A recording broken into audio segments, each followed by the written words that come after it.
بالنسبه للولد طفل الاسماعيليه يا جماعه، انا كنت بقول عنده كبت. لا، هو مش عنده كبت. ده هو مولود مجرم، مولود مجرم. يعني بعد اللي سمعته النهارده ان الولد استدرك صاحبه عشان اتخانق معاه من 10 ايام. يعني هو لسه فاكر من 10 ايام واستدرك صاحبه لغايه البيت وقصد يقتله. كان مخبي الشاكوش او اللي ضربوا بيه تحت ورا الباب، واول ما دخل ضربه.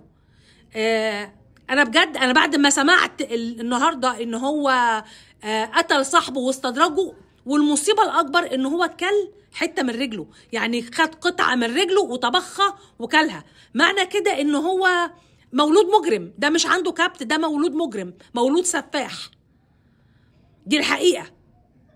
يعني سواء امه بقى اتجوزت ما اتجوزتش، ده مولود مجرم. اللي يبيت النية لواحد صاحبه من 10 ايام فاتم، واول ما يجي يقتله. وبعدين انا عندي كلامي ان هو فعلا في حد ساعده، لان ده قعد 3 ايام يقطع فيه وطبخ حته من رجله، كل منها وسابها في التلاجة ورجع بعد كده كمل تاني. ولقوا المعاينه لما راحوا ولقوا قطعه من رجل الولد مطبوخه في التلاجة.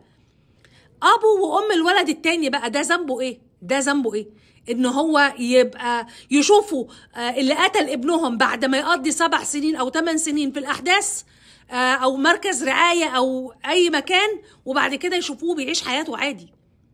وده قاتل ابنهم ومقطع في لحمه وطبخ منه حتة وكلها.